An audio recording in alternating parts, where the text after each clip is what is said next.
mais a ter um cuidado e uma atenção a isso. E o Roberto poder falar um pouco mais sobre isso. Muito obrigado mais uma vez pela sua participação. O tempo é seu. Valeu, Rodrigo. Obrigado, Rodrigo. Obrigado a todo mundo, gente. Um bom dia a todos. É realmente uma grande honra poder estar aqui mais uma vez. Obrigado, ao Galvo, pelo convite. E principalmente a todos vocês, né, que estão aqui para a gente ter essa manhã aí de assuntos bons, né, de assuntos interessantes, onde a gente vai abordar o tema da tranquilidade na melhor idade. Todos nós queremos chegar, né, na melhor idade, e principalmente se conseguir chegar lá com tranquilidade. A gente sabe que para chegar lá, a gente tem que fazer, né, o trivial, aí, né, os exercícios físicos, você tem que cuidar da saúde, você tem que cuidar da alimentação, mas o nosso foco aqui hoje é cuidar do bolso, ou seja, a gente também deve cuidar do bolso, porque o bolso também faz parte, né, do nosso futuro e da nossa tranquilidade quando nós podemos chegar lá. Então, vamos começar. O que acontece? É uma grande verdade que hoje nós estamos vivendo mais.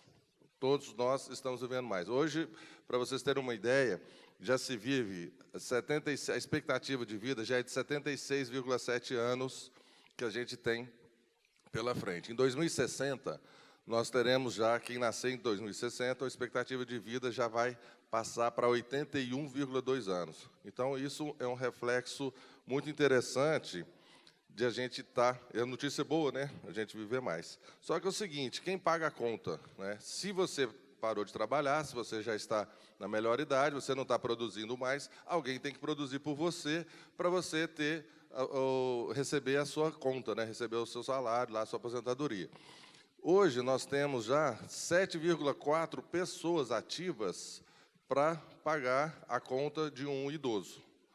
Em 2060, essa conta vai cair para 2,3 pessoas ativas para pagar a conta de um idoso que já está aposentado, não está produzindo mais. Ou seja, essa curva não fecha, né? Então, assim, os casais hoje têm menos filhos, as pessoas, né, as famílias estão cada vez menores, então esse impacto vai acontecer em breve.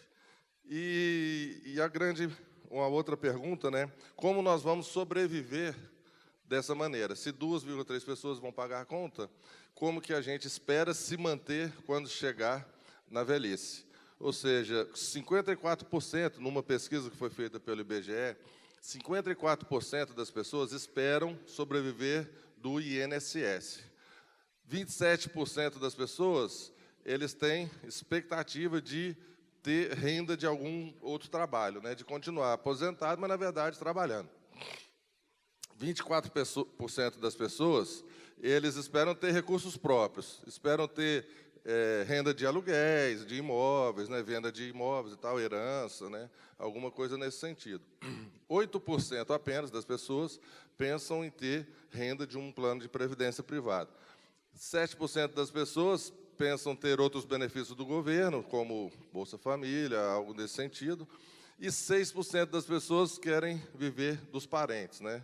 Então, vocês se preparam aí, vocês têm que trabalhar muito, tem gente pensando, né, que vocês vão ter que carregar, se já não tem gente carregando, né? Então, isso aí, gente,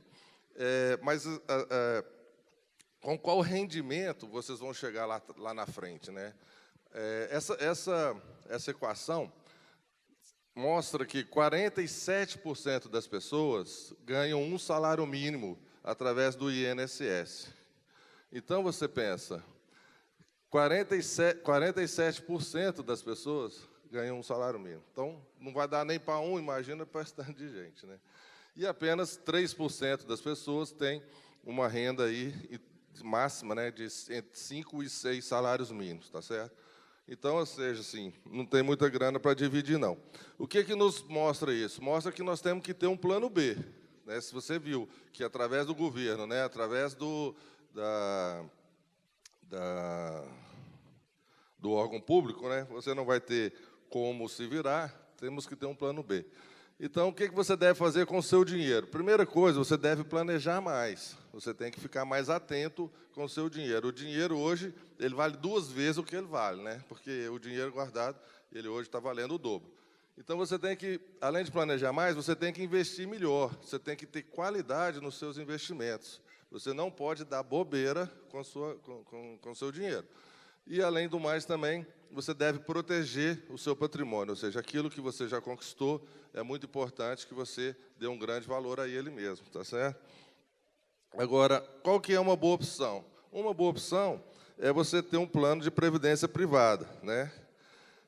Agora, a previdência privada, você deve ter com qualidade, tem que se preocupar também com esse assunto, porque a gente percebe que você tem hoje uma grande concentração,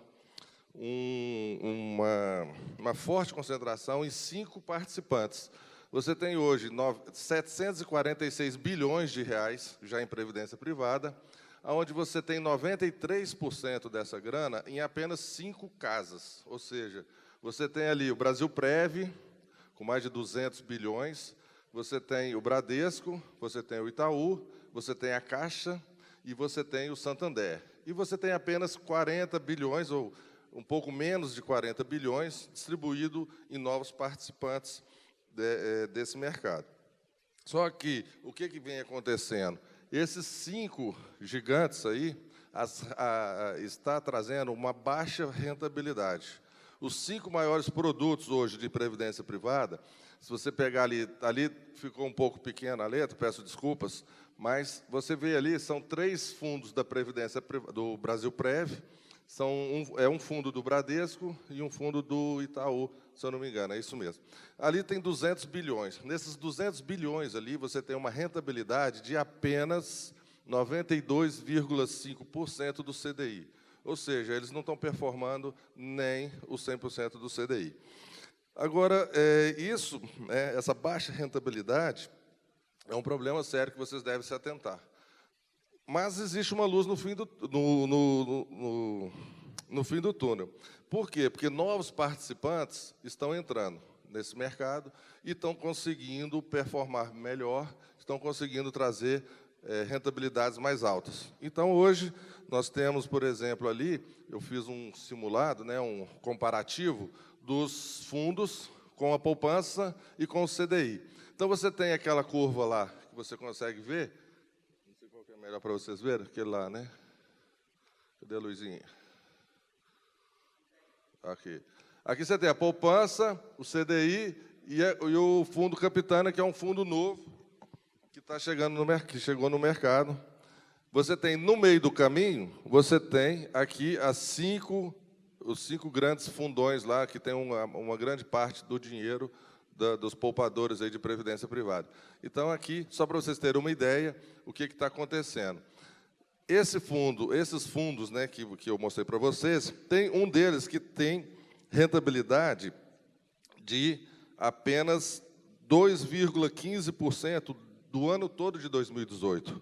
Então, a rentabilidade é muito pequena, contra 4,60% desse fundo do Capitânia, que dá aí 110,9% do CDI, ou seja, quase 111% do CDI, contra uns 73% do CDI que dá o fundo do Brasilprev. Ou seja, isso é para vocês ficarem atentos nessa situação. Além disso, a previdência privada ela tem algumas vantagens sobre outros investimentos, tá? Ela tem algumas vantagens fiscais, ela não possui come-cotas, ou seja, aquele imposto de renda que o governo passa pegando a cada 6 meses, né? Ela não tem... Estou tão pequeno, até o meu óculos está enxergando. Mas ela não tem... Você consegue fazer débito automático em conta corrente, né? Você consegue também uma sucessão patrimonial, porque não entra em inventário. Então, o dinheiro que está alocado em previdência privada e não entra em inventário, ou seja, sua família, em uma situação, ela pode ter acesso a esse recurso mais rápido. E também, em alguns estados, não paga ITCMD, não é o caso de Minas, que Minas está meio ávido aí por impostos, né? E você também, no caso desse produto novo, ele não tem taxa de carregamento, que taxa de carregamento é como se fosse um pênalti, né? Uma multa, se você for lá tirar o seu dinheiro. Então, No caso desse produto novo, não tem taxa de carregamento, além de você também poder escolher os seus beneficiários. Então, você não precisa ser os seus herdeiros direto, caso você queira ter alguma outra pessoa, né, algum outro parente, sei lá, que você queira deixar algum dinheiro, você, via esse produto, você consegue também direcionar o dinheiro para qualquer beneficiário. E ele tem alguma redução fiscal, porque você consegue, dentro do PGPL, você consegue até 12% de redução de imposto na sua renda bruta. Isso também é uma grande vantagem. Além do que, você também consegue, se você entrar numa tabela regressiva de imposto, você consegue sair de... Você começa com 35% de imposto de renda, mas, ao longo do tempo, esse imposto vai diminuindo, chegando em 10 anos até 10% de imposto de renda. Então, você consegue também melhorar um pouco essa situação. E esse produto você consegue portabilizar. É igual celular. Você quer mudar de operadora, sua operadora não está te atendendo, está ruim, o sinal não pega, você não consegue falar, você vai lá e troca o chip, não é isso? Você muda de operadora. A previdência privada também. Se você tem a previdência privada num desses produtos que não está performando bem, você consegue ir lá e fazer a portabilidade, levar, sem pagar o imposto de renda, para esse novo produto. Então, isso também é uma grande vantagem que a previdência privada te dá. E ali, fundo sempre aberto aos investidores, porque tem alguns fundos que fecham conforme vai captando muito dinheiro, o gestor, às vezes, não consegue entregar mais a performance que ele quer, ele fecha o fundo para captação, então você, às vezes, não consegue colocar dinheiro ali. Então, essa vantagem também, se você já é contribuinte naquele fundo, você está sempre aberto a colocar mais dinheiro naquele negócio. E quando você fizer um resgate, em até 10 dias úteis, você já tem esse dinheiro na sua conta, tá certo? Agora, a pergunta que não quer calar, né? Bom, previdência privada, beleza, mas aí, eu quero ter dinheiro, né? Como é que eu faço para ter 1 milhão? Todo mundo aqui, quem quer ter 1 milhão na conta aí, né? Então, está todo mundo à vontade, né? Então, vamos lá. Como conseguir 1 milhão?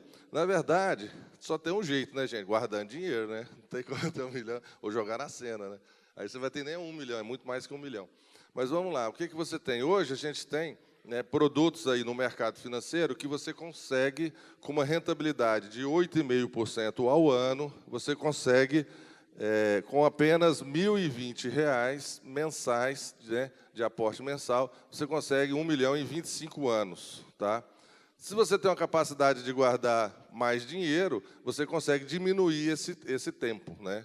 Você consegue, então, com R$ 5.410, você consegue, em 10 anos, ter 1 milhão de reais. Ou, se você topar, né, um pouco mais de risco, se você topar uma rentabilidade mais agressiva, ter uma carteira um pouco mais agressiva, a gente consegue te rentabilizar com uma taxa em torno de 12% ao ano, onde você reduz drasticamente isso para R$ 593, você consegue o seu 1 milhão de reais. Então, se você aportar R$ 593 por 25 anos, mensalmente, você consegue chegar em 1 milhão de reais. E se você tiver um pouco mais de dinheiro, com R$ 1.000 você já diminui 5 anos, né? Você cai para 20 anos, com R$ 2.000 você consegue em 15, e com 4.000 e poucos reais você consegue esse 1 milhão em 10 anos, tá certo? Então, gente, o segredo é esse, é guardar.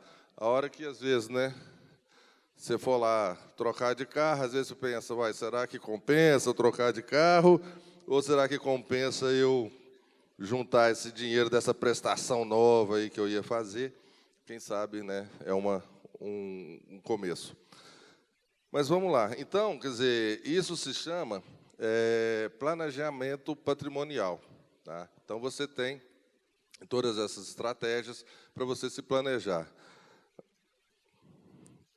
Agora é o seguinte, gente, se você, presta atenção, se você é o principal provedor, né, da sua família, isso você é uma coluna de sustentação. Né? Você está lá segurando sua família. Você tem aqui algum patrimônio que você já tenha conquistado ao longo da sua caminhada, mas você tem ainda o quê? A sua despesa do dia a dia, Você tem os seus projetos de vida que você quer ter lá na frente, né? Você quer, como diz outro, ter tranquilidade. Você tem o compromisso com a educação dos seus filhos. Você tem ainda também a liquidez, ou seja, você tem que ter algum dinheiro sobrando, né? Você tem que ter algum dinheiro para poder guardar. Então, a sua responsabilidade, né? A sua coluna de sustentação, ela é muito importante, depende muito de você. Agora, se acontece uma falta, né? Ou um imprevisto qualquer, a coisa bagunça, né? Então, gente, o que acontece com isso? Se você, por algum motivo, né, tem um imprevisto, aquele negócio, o peso força. Então, vocês têm que ter... existe até um caso muito interessante, que é do Jorge Guinle, né? O Jorginho Guinle, que a família era dona do Copacabana Palace. Todo mundo conhece o Hotel Copacabana Palace, né? Ele era dono, a família dele era dona do Hotel Copacabana Palace. Eles venderam esse hotel, venderam a propriedade, ele ficou, né, multimilionário. O que ele fez? Ele decidiu, fez as contas, falou assim, eu não preciso mais trabalhar, vou gastar dinheiro. E assim ele fez, ele botou para gastar. E gastou com força. Ele namorava, ele era solteiro, namorava as atrizes de Hollywood, só tinha carrão, só passeava e tal, gastou bastante. Ele gastou tanto que ele fez as contas, ele falou assim, eu vou durar até os 80 anos, eu vou viver até os 80 anos, dá demais. Só que o que aconteceu com ele? Ele chegou aos 80 anos, acabou o dinheiro, só que ele não morreu, ele estava vivo. O que aconteceu? Ele gastou tudo, ele fez as contas erradas. Então, ele deu erro de cálculo. O que acontece com isso? Ele teve que viver depois de favor, dentro do próprio hotel do Copacabana Palace, que o novo proprietário cedeu para ele um quartinho lá no fundo, e ali ele ficou. Então, assim, tem que ter cuidado. Essa questão, a hora de fazer as contas, pode ser, não pode furar essa conta não, né, gente? Agora é o seguinte, o que eu vejo? Se você tem uma reserva, né? Se você consegue, né, fazer um plano, o que é? Você tem que ter um plano B também, né? Você tem que ter um complemento que ele é crucial para a sua tranquilidade, né? Principalmente para você e também para a sua família. Então, para você conseguir isso aqui, é importante que você tenha o quê? Um seguro de vida, né? Se você tiver um seguro de vida, principalmente se ele for vitalício, tá? E se ele for resgatável, porque às vezes vai dar tempo, não vai acontecer igual o Jorginho, você vai viver muito e você vai ter o dinheiro lá. Se não aconteceu nada ao longo do caminho, você vai ter o dinheiro lá também para resgatar e aproveitar o tempo que te falta, mas principalmente com dinheiro no bolso, tá certo? Agora é o seguinte, eu queria deixar aqui algumas sugestões, né, para você. Ou seja, não espere muito do INSS. Nós já vimos ali que depender do poder público não funciona, né? Temos aí a reforma da Previdência Privada por passar, ou seja, essa conta pode até piorar do que eu mostrei para vocês, porque pode ser que nem tenha a grana, nem que aquele salário mínimo lá, pode ser que o governo nem tenha o dinheiro para pagar. E aí é mais grave ainda, né? Então, assim, construa seu plano B. Não existe fadinha azul. Vocês realmente vão ter que ralar mesmo para poder chegar com tranquilidade na maturidade. Não tem mágica, não. Monitore suas aplicações. Cuide do seu dinheiro. O seu dinheiro, ele é muito importante. Então, você tem que ter uma atenção muito especial com ele. Eu vejo muitas pessoas, a gente conversa com muita gente, né? A gente, no nosso dia a dia, de investidores, que as pessoas têm raiva, não gostam, não entendem, não quer saber. Não, isso aí é muito complicado. Ou seja, não sabe nem... Você pergunta para ele, onde é que estão seus investimentos? Onde você tem investido? No negócio lá no banco. Mas qual que é o negócio lá no banco? Eu não sei, não. O cara me falou lá e tal, eu coloquei e tal. Ou seja, ontem eu atendi uma pessoa que ele estava com 43% de rentabilidade do CDI, num banco muito grande, um produto muito ruim. Então, gente, cuidado. O dinheiro de vocês é de vocês. O mais difícil vocês já fizeram, que é guardar o dinheiro. Esse é o mais difícil. Depois que ele está guardado, cuida dele. Se você não gosta, se você não entende, mas se você também não tem tempo para cuidar do seu dinheiro, Cara, busque um assessor de investimentos. Tenha, assim como o seu médico de confiança, o seu advogado de confiança, tenha um assessor de investimentos de confiança. Converse com ele, troque ideia para você alocar o seu recurso e cuidar do seu dinheiro, para que ele te ajude a cuidar do seu dinheiro, que você consiga melhores rentabilidades, que você consiga chegar lá na frente com valores bem mais agradáveis do que se você deixar o negócio solto, tá certo? Então, aqui, lembrando que o futuro começa agora. Não adianta esperar ficar lá na frente, né, para ter surpresa que não guardou grana. Então, o futuro começa agora. Se preocupem com isso, busquem essa saúde para o seu bolso, tá certo? E não esqueça, né, quem guarda dinheiro, guarde dinheiro, né? Quem guarda tem. Tá certo? Esse é o recado que eu queria deixar para vocês. Eu fui muito rápido, o nosso tempo é curto, mas eu acredito que deu para dar uma boa demonstração aí do cenário que a gente tem de mercado e a situação que a gente tem hoje colocada aí na praça. Ok, pessoal? Muito obrigado, um bom dia para todos.